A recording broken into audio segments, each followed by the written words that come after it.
Yo, what's up mga kapatid? Welcome back to my YouTube channel and this is Biyahe ni Koy TV. Kasama ko si Kuya Hev. At Hello. dito kami sa bagong set namin True. na pag-usapan natin yung dapat pag-usapan. Uy, na-miss ko to partner. Ang tagal natin huminto sa gantong Oo, setup, no? setup. So talagang medyo tinagalan talaga natin. Oo nga Nagpa-miss tayo eh. sa mga tao para naman na ma-miss nila tayo. Dito ka partner, Teka, masyado ka malayo. masyado bang malayo? Lapit ako konti. Ayan, lapit ka konti. Wait. Ayan. Lapit ka konti kasi hindi ka nakikita sa camera. Ayan. Kasi iniiwasan ko kasi anggulong ang lapad ko. Pasensya na po Hindi kasi tayo numinipis for today. So mas pinili ko kasi Oo. yung ganitong setup partner kasi mas cool kasi sa akin kung simplihan lang Oo yung naman. background natin, simplihan lang yung ambience natin. Para lang tayong nagkwekwentuhan. Kasi that's the most important para mapapag-usapan natin yung dapat pag-usapan. Yung mga mahalagang bagay at may init na balita ngayon, Correct. Alam mo yung mga viewers natin nanonood sila ngayon kasi gusto rin nilang malaman to about doon kay usapin ngayon tungkol kay Marcoleta. Oo. 'Di ba? Kay Ano Marcoleta. naman iniingay niyan? At gusto pang maipagdebate kay former Chief Justice Carpio Wow! Ang lakas ng loob about West Philippine Sea. Nakakaloka. May Oh. pinaglalaban pa rin pala. Akala ko pa naman na nahimik itong si Chaquileta. Akala ko na nahimik na siya. May ingay na naman palang bago. Hindi pa matapos-tapos. Hindi ba matapos-tapos yung ingay niyan because mainit na usapin talaga siya. Well, we all know na mainit na usapin ng West Philippine Sea. Correct. Napakatagal ng long-term battle na ngayon kung tutusin Even from past administration, naging usapin yan Correct. Ngayon, ang inaano ko doon is, saan ka ba talaga lulugar, Marcoleta? Isa ka ba talagang Chinator? Chinator. Speaking of Chinator, kasi ako tatanungin mo ako. Kung ang pagtatalon-talunan natin, kung paglalaban-labanan sa debate, is kanino nga ba ang West Philippine Sea? Isa lang ang sagot ko. Ako, Ano yung partner? mananatili ako yung position ko na sa pag-aari ng Pilipinas yan. Well, Hindi ang pag-aari ng kung sino man, hindi ang pag-aari ng kung kanino man, yan ay part ng Pilipinas. I totally agree with you. Kasi nung nagbasa rin naman ako ng mga article about it, although ang dami nila, nalunod ako sa info partner, pero masasabi ko lang talaga, based on my research na available din naman sa mga search engine natin, talagang sa atin ang Pilipinas, sa atin yung West Philippine Sea. Correct. 'Di ba? Yung parting yon, yung KIG, atin talaga yun Kaya nga tayo nagkaroon ng lakas ng loob na bumuo at magkaroon ng sariling komunidad doon, sariling mga Pilipino na naninirahan doon at isang barangay. Kasi pag-aari talaga natin. Ngayon, ang kiniklaim kasi ni Mr. Marcoleta is so tayo lang ang nag-i-imagine na sa atin 'yan. Baka tayo ba si SpongeBob? Si SpongeBob, imagination lang. Yeah, correct. Diba? Yung imagination siya, pero kung papansinin mo, partner, malalim ang pinag-uugutan nito. Malalim ang pinag-uusapan natin dito. Hindi ito panahon ng pagiging pro-China mo. 'Di ba? Well, I O yung agree pagiging with pro-China you. ng ina mo, 'di ba? Oo. Yung pro-China ng pagiging ina niya. 'Di ba? Hindi yun tanong dito. Ang pinag-uusapan natin dito, simple lang. You're senator. Supposed to be, senator ka ng Pilipinas. Yeah. Supposed to be dapat, ikaw Isa bilang mismo. isang senador, ay dapat ang panig mo ay nasa Pilipinas. Naninindigan ka para sa mga Pilipino. Correct. Yun, di ba? Eh, ang dating nito, partner. Baka naman I smell something fishy, parang nangangamoy sa lapi. Baka naman ganun ang sistema. I don't think so. Masakit magbintang, pero parang ganun eh. Di ba? Kasi imagine mo, partner, you're a senator of our Republic of the Philippines. Taong bayan ang bumoto at nagluklok sa'yo. Taong bayan nga ba?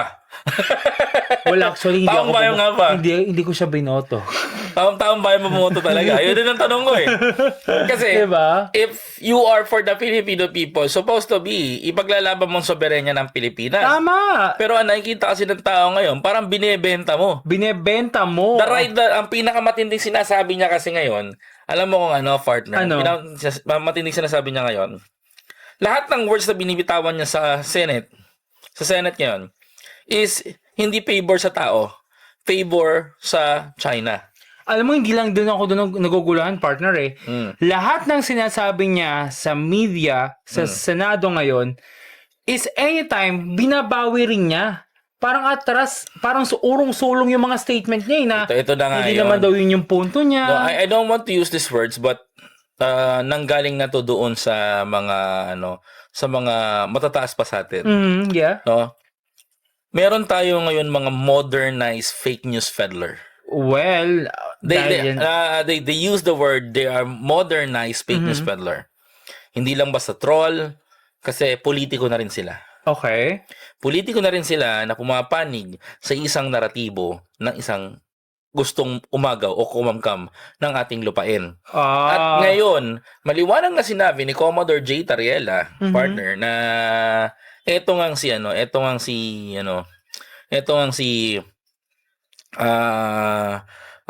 Senator Marcoleta is medyo nire-red tag niya sa mga kategorya ng mga modern na fake news peddler.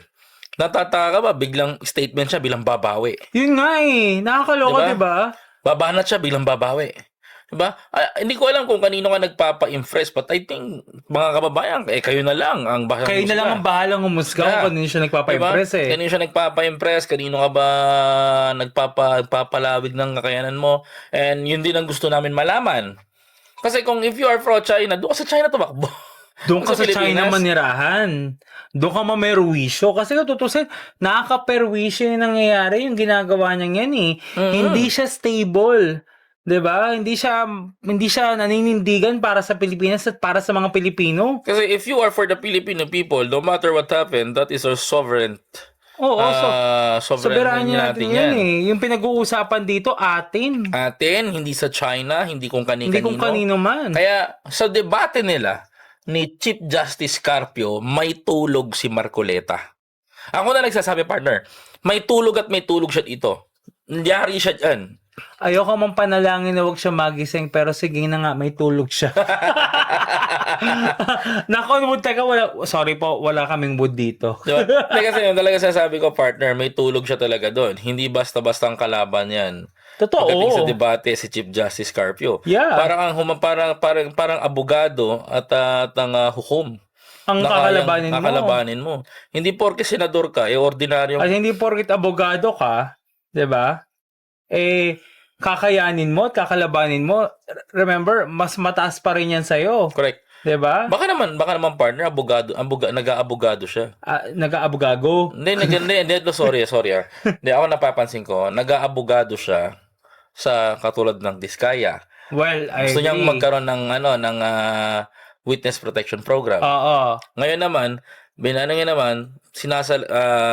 pinoprotektahan niya, on my own term, pinoprotektahan niya yung karapatan ng China sa Pilipinas. Umaabogado rin siya. Sabihin mo nga sa amin, Senator, may incentive program ba yan? May commission ka ba? Para nangangamoy salapi Oo. Nakakaloka Hindi ko naman sinasabi na may salaping involved, but pero, partner, he wants to impress. Gusto niya magpa-impress. Yun nga pero hindi ko alam kung sa China ba o sa ambassador ng China. Let's face the fact Panigurado naman ako, kikilos ng ganyan yan dahil may perang involved We don't know. Hindi yan kukuda ng ganyan. Hindi niya haya magmukha siyang tanga sa paningin ng ibang Pilipino. Kung hindi nakataya doon, is pera. We don't know. Although hindi natin kayang patunayan pa sa ngayon, pero kutob lang, 'di ba? Opinion ko lang 'to. Ito lang yung pero kung magkaharap-harap sa usapin, anong mangyayari kaya dito, partner? Pagdating sa usapin ng West Philippine Sea, halimbawa, magkaharap-harap sila. Magkaharap-harap sila ni Justice Carpio. Tsaka ni Marcoleta. Ewan ko, para sa akin, babahag ang buntot ni Marcoleta dyan. Tanong, papayag ba siyang makaharap niya yun? Kasi alam mo bakit? Isa si Justice Carpio sa lumaban sa karapatan ng soberenya ng West Philippine Sea o ng West Philippine Sea. Kaya natawag ngayon sa textbook natin na West Philippine Sea, hindi South China Sea. Yun na nga, kaya pakaramdam mo, babahag talaga buntot ni Marcoleta dyan. Talagang, parang magiging bato lang yan. Para ka na ipagsuntukan sa metal. Totoo yun. At sa, paano mo susuntokin yung isang metal na matigas na? Na mas Yung matigas talagang pa sa bato. hinubog na ng panahon Panahon. di ba? Si Justice Carpio, isa yan sa mga nagsulong upang protektahan ang West Philippine Sea. Siya rin ang isa sa mga unang-unang sumuporta sa laban na ito upang matapos yung usapin at gusot at sigalot sa ating karagatan. Ngayon, hindi ko malaman kung saan nakuha nila na gustong magkaroon ng debate sa pagitan ni Justice Carpio at tawag nito? Ni Marcoleta. Ni Marcoleta. Actually, partner, pagdating nga dyan sa usaping debate, no, para sa akin lang, kung tutuusin, hindi naman dapat pagdebatihan eh. Mm, Kasi, unang-una sa lahat pareho kayong Pilipino. correct. Pareho kayong isang naninilbihan sa mga Pilipino. Dapat Correct. naninilbihan sa mga Pilipino, to Correct. clarify Correct. At isang dating naninilbihan Correct. bilang, ang tawag ito, Justice. Chief Justice. Chief Justice, di ba? Ngayon, ang punto ko dito, hindi na dapat magkaroon ng debate sa parehong Pilipino eh. Kasi dapat nagkakaisa kayo sa isang naratibo na atin ito. Correct. Hindi ito para sa ibang bansa, hindi ito para sa ibang dayuhan. Pero kaya nga napapansin na maraming Pilipino ngayon na itong si Senator Marcoleta is more on pro-China ang dating. Kaya katuloy na babansag ang Chinator. Diba? Diba? Siya yung nagano Kasi ikaw rin yung gumagawa ng dahilan at nagbibigay ng ideya sa taong bayan kung sino ba talaga ang kinakampihan mo. Correct. Kung kanino ka ba talaga pumapanig. Pero papaalala ko lang, taong bayan, mga Pilipino ang nagluklok sa'yo bilang maging senador. Correct. Binoto ka ng taong bayan para magserbisyo para sa mga Pilipino, hindi para sa ibang lahi, hindi para sa ibang bansa. Correct. Ito na nga partner. So ito na naghahamunan na nga ng debate and si former Senator Francis Tolentino nagsalita rin regarding yan at sabi niya hindi siya susuporta kay Marcoleta Okay? sa debate. Kasi alam niyang may tulog siya. Kasi unang-una sa lahat, even the former senator, pinaglaban niya rin ng Diba? ang West Philippine Sea. Pinaglaban niya rin ang karapatan ng mga mangingisda.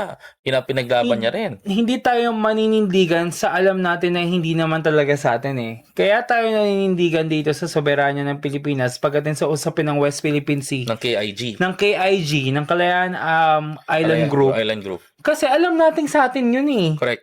Bumuo tayo ng komunidad, bumuo tayo ng mga mamamayang Pilipino natin ninirahan doon.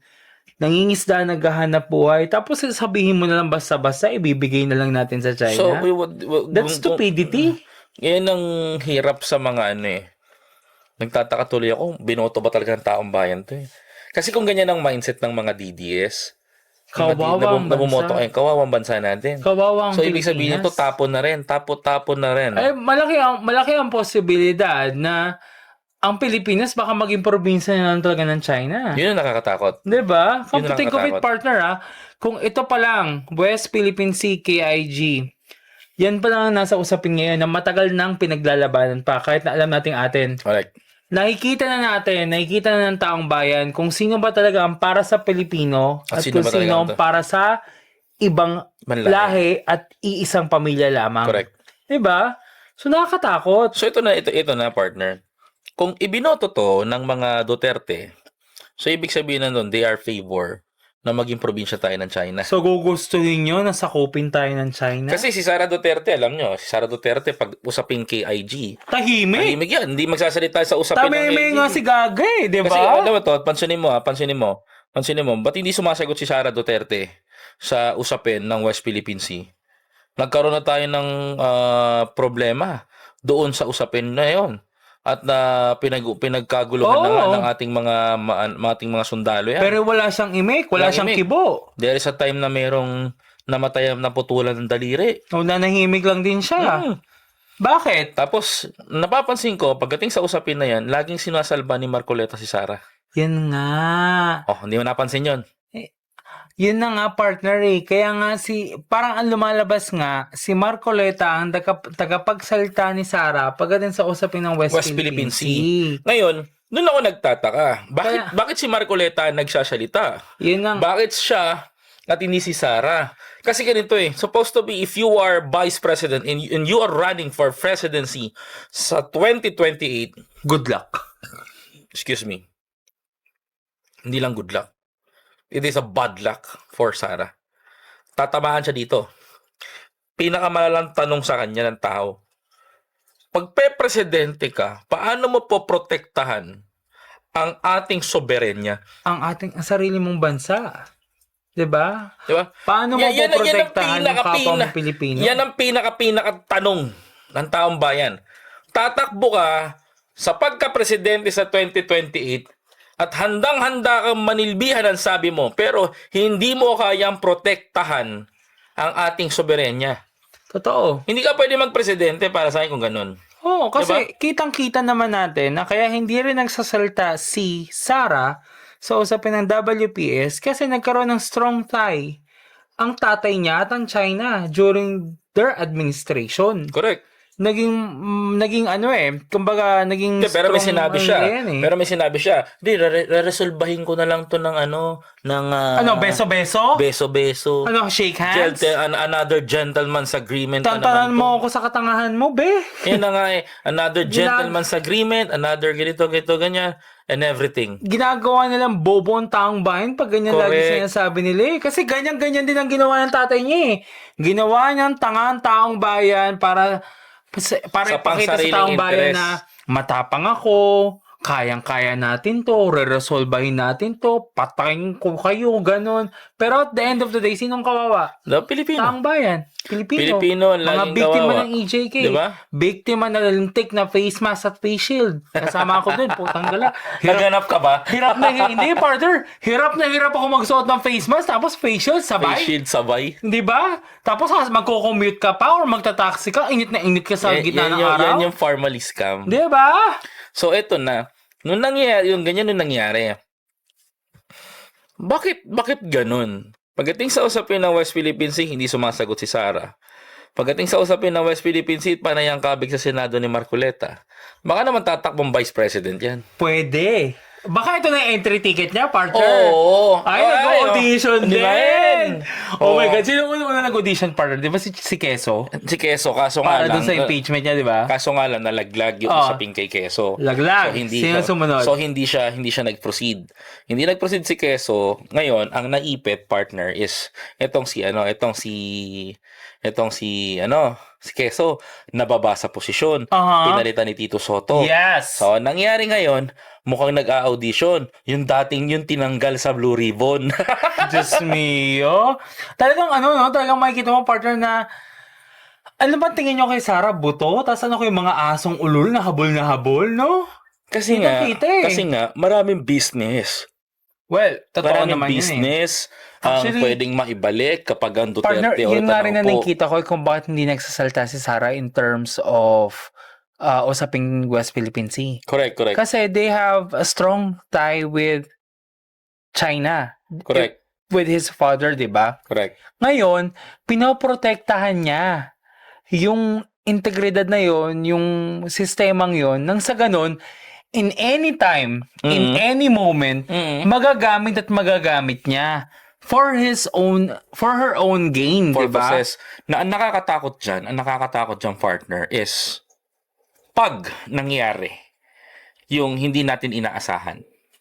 Ay, wag naman. Di ba? Diyos mio. Kasi sabi nila, malakas ang kandidatura ni Sara Duterte. Ay, daw. Malakas daw ang kandidatura ng ganito. Pero hindi alam ng tao to. Bakit tatanungin nyo sarili nyo? Bakit si Marcoleta lang ang lumalaban? Bakit si Marcoleta lang ang iyak ng iyak? Bakit hindi nyo tanungin yung pambato nila sa pagka-presidente na si Sara Duterte? Tanungin natin ang tao. Kasi even the Filipino, mamili kayo.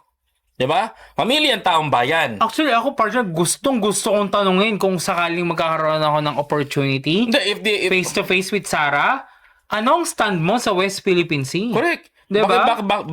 Ba't hindi ka makapagsalita, 'di ba? O baka naman doon, kailangan mo pa ng script. Kailangan mo pa ng babasahin, punyeta ka. Partner, Gusto. ito na lang eh. Ito na lang isipin mo. Partner. 'Di ba? Bakit isipin mo na lang 'to? Tatakbo siya ng pagka-presidente. The one of the most powerful Position. tools din tools. Okay. Natatapos sa karir ni Sara is tanungin siya about sa West Philippine Sea. 'Di ba? Pabor po ba kayo dito? Kasi sabi niya ganon. kaya daw resolbahin ni Sara Duterte yan ng usapan lang. Ay, hindi pwede yun. Hindi pa pwedeng kagaya ng ginagawa Ano ng tatay. kala mo to, chismis Hindi lang? nga pwedeng kagaya ng ginagawa ng tatay niya na, pag nagpunta ako sa China, makipag-usap lang kay Xi Jinping, gentleman's agreement. Both party pakinabangan yung laman ng ano. Pero hindi eh. Kung gentleman's agreement yan, bakit nakapagtayo ang China ng sariling base? 'Di ba? Bakit nakapagtayo ng ganito samantalang tayo, nakasadsad yung barko natin, ginawa natin base? Baka naman kasi partner yung gentleman's agreement, ganito ha, magtayo ka ng base dyan. Mm. Ito commission ko ha, huwag mong kakalimutan. Yun ang Baka malala. nga kasi partner, yung parte pa lang ng Pilipinas na yun, ninegosyo na ng mga gago para mapunta sa incheck. Yun din ang iniisip ko. Diba? Baka kako mamaya, minamarket tayo ng ano. Inuunti-unti na. Inuunti-unti tayo. No? Inuunti-unti tayo, ginagawa na tayo sa tingin mo, ito lang ang partner ha, kung nagkaroon talaga ng matino at mahusay na resolusyon sa usaping West Philippine Sea, Mhm. na talagang atin to, hindi makakapagtayo ng sariling base ang mga China, ang mga correct. Chinese. Kasi, rerespetuhin nila yon. Pwede natin silang banggain doon, mano-mano. Correct. Ang problema, nagkaroon sila ng lakas ng loob. Bakit? Ibig sabihin, binigyan din ng hudyat ni Duterte. Correct. Binigyan dahilan, binigyan ng komisyon. Baka nga talagang inuunti-unti na ang Pilipinas. Well, ako, di na ako nagtaka kung babalik-balikan natin, ha. Naalala mo, noong panahon ni dating Pangulong Duterte, doon napalayas yung mga, doon pinaalis yung base ng mga Amerikano sa Pilipinas. Diba? Inunti-unti ni dating Pangulong Duterte na mawala yung Actually, galit, diba, base. si Duterte sa mga Amerikano during that time? Oo, Kaya inunti-unti niya? hindi ko alam pero baka isa yan sa kasunduan. Oo. Hindi namin palagantong mga to. Hindi namin kunin tong pag-aari nyo pero policy nyo ang base militar dyan. Tapos unti-unti sila nagtayo ng sarili nila, Correct. diba? Correct. Doon pa lang Kasi nakikita na there is a position kasi. There is a position kasi na mapahina ng China ang puwersa ng Amerikano sa Pilipinas kapag pinaalis nila. At pwede nang kunin ng China yung Taiwan. Diba? Kaya nagalit ang mga Taiwanese sa kanya. Kasi alam mo bakit? Hindi pinotektahan ni Digong yung mga Taiwanese. Kasi hinayaan niya na umalis ang base militar which is doon lang naman napapayapa doon lang naman natatakot ang China. So ngayon lumalakas ang puwersa ng Amerikano ulit dito sa bansa natin. Galit naman itong ang mga Duterte. Chakileta. Ang spokesperson nila, ang pangit. Pero ano lang sa mga hindi ho nakakaalam ng mga kababayan natin, si Digong is may lahi talagang inject. Rowa. They are Chinese. Ngayon ko lang nalaman yan, Yeah, Bisaya Chinese. Rowa. Rowa. So, nakatikim pala ng tarugo ng inchik. Hindi yung lahi niya. Sure. Yung lahi niya. Pero yun na nga, well, wala namang kaso doon, partner eh. If you have a half or 1/4 or 1/8 Chinese, kahit ako may lahi ako incheck eh. Pero ang akin lang, kung saan ka naninirahan, saan ka namuhay, kung sino yung bansang humubog sa pagkatao mo, doon ka dapat magbalik ng serbisyo. Correct. Doon ka dapat manilbihan para sa ikauunlad pa sorry. nung kinalakhan mong lugar. Correct. Tama. Kinalakhan mong bansa. Tama ka doon. Kaso ang problema, partner, ganito. Ninenegosyo. Paano tayo uusad? Paano gagalaw ang bansang Pilipinas kung gano'n ang ginagawa sa atin? Ngayon, tanungin natin yung mga kababayan natin. Anong komento nyo sa nangyayari ngayon about sa West Philippine Sea? Hindi pa ba kayo natatakot? Hindi pa ba kayo nagigising? O baka nagtutulog-tulugan pa rin kayo sa pansitan? O baka nagbubulag-bulagan pa rin kayo sa salta ng bobang si Inday? Na po, press con! Script pa! Diba? Binabasa oral reading? Vice President ka? Imaginin mo, partner, yung tendency na mangyari. Kapag ang Pilipinas ay humina ulit at nawalan ng pwersa ng Amerikano, hindi na ako magtataka na uunahin tayo ng China sabay ang Taiwan. Totoo yun. Napakadaling gawin yan, partner ng China. Kayang-kaya nilang gawin yan. Correct. At ang matindi nito, yung puwersa ng Amerikano, layuan tayo. Alam mo, ito lang ang mapagmamalaki ko. Because I'm saying this because nakikita ko talaga na ang most powerful country ngayon is US. Totoo. The most powerful I agree, country, partner. United States of America. Even before naman eh. Napakalakas ng puwersa nila. Napakalakas ng dating nila, to be honest. Kaya nga alarma rin ng China pagdating sa usapin ng na US na. Kumbaga parang pag pumapasok ng US sa topic, alarma na rin sila. Takot sila. Nakikita mo yung gera ngayon sa Iran. Oh, Tsaka diba? sa Iran. Ayaw rin mangilan ng China. Diba? Ayaw makialam ng China. Kasi alam nilang involved ang US. Kasi ito totoo lang. Kaya may protection, maganda yung strategy ni Pangulong Bongbong Marcos na dumikit sa US. Like he said, no, we cannot live without US. Kasi sabi ni Presidente to hindi natin kayang mabuhay without US. Totoo. Kailangan natin si US for protection and guard, security sa mga pintuan natin. Totoo yun. Kasi I agree. hindi natin kakayanin kung tayo. Biruin mo, pitikin lang tayo ng China. Bora tayo sa Pilipinas. Pilipinas. Sa mapa. Pero kung may kinatatakutan na nagbabantay sa atin ng China, which is yun yung matatakot ang China. Doon sila iiwas, diba? Well, ako hindi ko minamasama yung puwersa ng Amerikano sa bansa natin. Hindi ko rin minamasama yung pagtulong nila sa atin. To be honest, kung ako tatanungin mo, kung nung sinakop tayo ng mga Amerikano, sana nag-Amerikano na lang tayo. Diba? Pero tingnan mo naman, 'di ba? Yung Nagkaroon bansa tayo ng nila. sariling pagkalayaan din despite of what happened. Oo, binigay sa atin 'yon. Diba?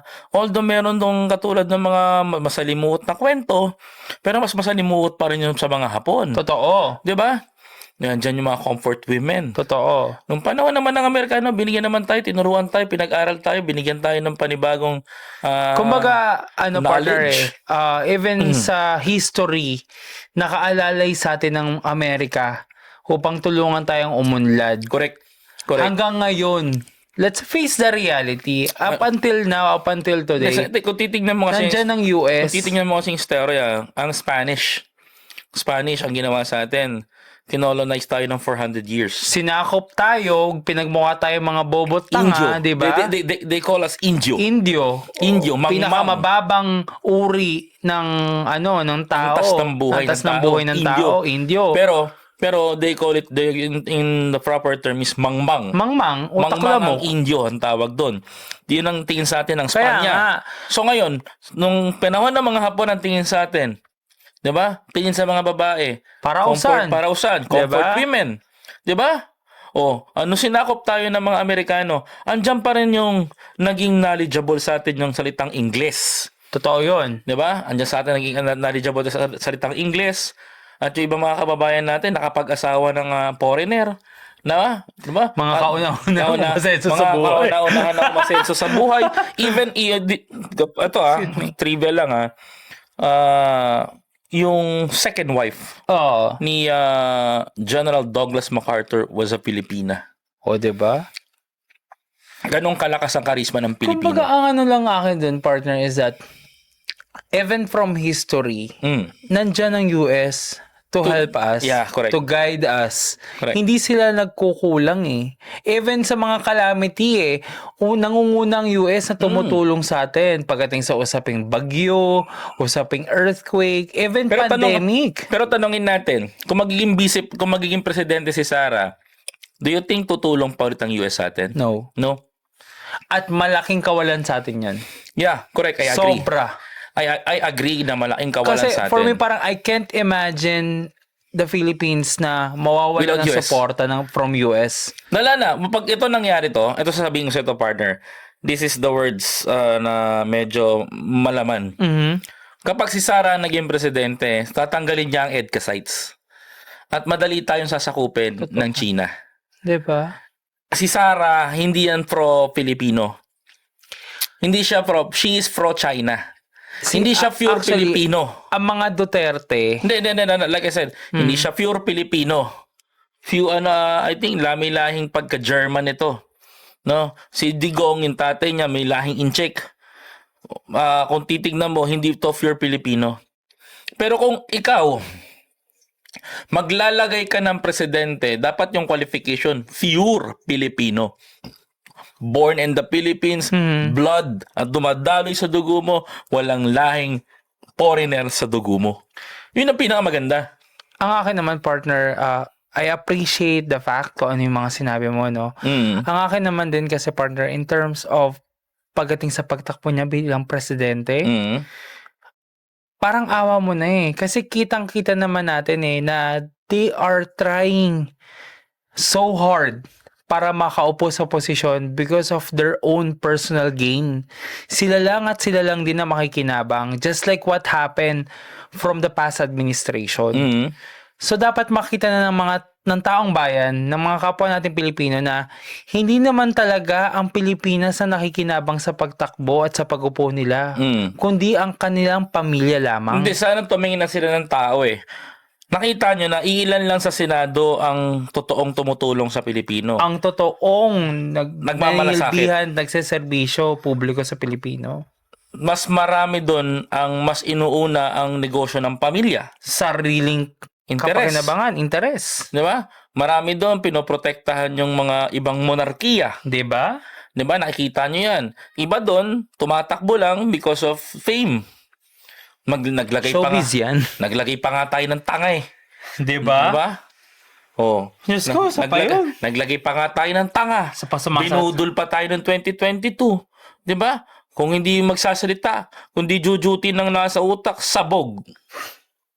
Di ba? Andiyan ka na naman. Wag ka. Huwag ano, Ay, hindi. nako. Hindi kumakanta ng ganun yun. Ano ba kinakanta nun? Well, in the evening. Igalaw mo. Your Honor, magsalita tayo ng Tagalog. Igalaw mo, Your Honor. Yung I move, no? I move, Your Honor. Tatagalogin mo. Igalaw mo, Your Honor. Bobo. Eto pa nga, partner, may isa pa tayong senador na missing in action pa rin until now. Wala na. Masisibak na. Masisibak na. I praise the Lord, hallelujah. Masisibak na. Well, hindi siya duty. Natakot eh. Siyempre, yun yung mga matatapang eh. Na, sumaka po si Tatay Matatapang Digong. sa harapan ng media. Yeah. Pero sa totoong buhay, Walang bayag. nasa ulo eh. Ayoko. Ininaan mo ko, sabi ko pa naman yung ulo niya, korteng bayag. eh, Diba? Wala. Ang tapang, game, Mr. President! Ulitin ko. Gano'n yun, no? Come on, Mr. Trillanes! Yan! Make my day! ICC ka ng ICC! Sumama ka sa pagpusas pagkakaroon kita pucha, wala pang Wala pa nga yung warrant, nawala ng tago. Ay nako, bato-bato sa langit, tatamaan, may Huwag itlog magalit. sa ani. Natatawa lang ako sa kanya kasi hindi siya naging honest sa pagkatao niya. Shit, ang tapang mo noon, biglang kumbaga sablay ka ng ganun. talagang kahihiyan. Yes, correct, kahiyan. Diyos ko. Nakakahiya Kung ka ako mo. yung asawa nito, itutulong ko ito palabas sa bahay, punyeta ka, lumayas ka sa harapan ko, wala kang bayag. Hindi, bukod tangi siya na Napakatapang in front of Oo. media, in front of camera, pero at the end of the Atapang story, tao, atakbot nga, Oo. takot ngayon. Tatago ka na. taong putik. Nag-aantay Ay, na lang. nako. Kaya asang-asaya mga yan na manalo si Sara Duterte presidente. Kasi para Makabalik magswelto ulit sila. sila sa mga katarantaduan nila. Correct. Diba? Kanyang partner. But anyway, partner, no? Pinag-usapan natin si Margoleta, pinag-usapan natin si Sara Duterte, si Bato, and everything, yung mga senador. Senador. Ito, partner, hamon ko sa tao. Bago tayo magtapos, partner, no? This is a short content, no? Hamon ko sa mga Pilipino na maging mapanuri at mapagmatsyag. Tama. Hamon ko sa mga Pilipino ang maging matalino sa pagboto. Dahil kung ako boboto ng isang presidente sa 2028, hindi ako maglalagay number 1 ng isang senador. Number 2, Check. ng isang hindi kayang magsalita laban sa Or para China. sa sariling bayan. Oo, laban sa China, Check. direktahin natin. Hindi mo kayang pagsabihan ng China, wala kang bayag, takot ka. Number 3, unang-una, walang bahid korupsyon. Totoo. Hindi na i-involve sa pagnanakaw. True. Walang kaso na 612.5 million. Confidential At fund. higit sa lahat, yung COA. Oo Sabi nga. nila, clear na daw sila. Ulitin natin, yung COA, sabi nila, clear na daw sila. Oh, may pinababalik. Higit sa lahat, maglalagay ako ng presidente yung hindi pinagbabalik ng COA ng 73.2 million. Kasi nasabi na malabo ang dokumento at walang resibo. Oh, kaya ngayon, Diba? pinababalik ng COA yung pera. Diba? Oh, Diyos ibig mio. sabihin kaya hindi pa clear. Nasaan ang clear? Oh, yun nga Ayun, yun. shampoo clear. Diba? Yun ang hinahanap. So, Diba? ngayon pa lang, mga kababayan ko, may hinahanap pa po tayong pera. The word is, hindi pa po clear ang COA. Kaya wag po magsalita ng tapos. But anyway, mga kababayan, hanggang dito na lang po muna. Hayaan nyo ho at marami pa po tayong pagsasama-samahan At na content. pag-uusap-usapan. No? Diba? At dito sa aming segment na rat-ratan. Ay, rat-ratan na! Ratrata kasi talaga raratratin namin at Oo. raratsadahin namin Ito na itong mga usapin na to. Dito niyo po sa channel sa Biyahe ni Koy TV mapapanood ninyo yung usapin sa mga politika, usapin sa mga nangyayari ngayon at gusto namin na mag-enjoy. Kagaya nito, relax lang kami, walang pressure. Kung minsan makikita nyo, marami kami dito, tsagain nyo lang kasi dito sa channel ko mas maiintindihan nyo yung mga nangyayari ngayon. Ito. At partner, bago na tayo maputol na nga pala, no? Salamat nga po pala ulit kay President Bongbong Marcos Jr. At bukas po ay magsisimula na pagbibigay ng ayuda para sa ating mga tricycle driver. Yun! May mga listada po yan, available na po online. Kung sino-sino po yung mabibigyan ng naapektuhan. Subsidy. Oo, subsidy. That's I think if I'm not mistaken, that's worth 5,000 for each tricycle driver, no, para maging tulong sa mga maapektuhan sa pagtaas ng presyo ng gasolina at diesel. Yeah, Diba? ulitin ko Thank po. you PBBM. Yeah, at least ganyan ang ginagawa na maganda ni President Bongbong Marcos. Diba? Alam mo, maraming credit grabber dyan. Ay nako, Oo. tigilan nyo kami. Wag na nga daw sumakay ng bisikleta. Wag na nga daw sumakay sa mga Bobo, magbabasa ka lang ng script mali-mali pa yung naratibo mo. Diyos ko. pero magaling ginawa ni Presidente. Masama ko lang. Magaling ginawa ni Presidente, to be honest. Lalong-lalo na yung pagpapauwi sa mga OFW. Yeah. Diba? Diba? Na makauwi yung mga OFW ngayon na safe. At unlike sa mga sinasabi ni Lustay, na magpadala ka agad ng Napakadali lang daw. Napakadali magpadala daw agad. Mas madali po sa kanyang pumunta ng dahig at magbakasyon sa ibang bansa para Diba? manira. Di ba? Diba? Sana maging aral to sa mga Pilipino. True. No? Mga kapatid, hayaan nyo at marami pa tayong pag-uusapan sa mga susunod na araw. Dito lang yan sa Biyahe ni Koy. Ito po ang Rat-Ratan. Maraming salamat po. Please don't forget to follow, like, comment, share, and subscribe. Please don't forget to subscribe. Kuya Heb. Right? Bye, Thank you, guys. bye.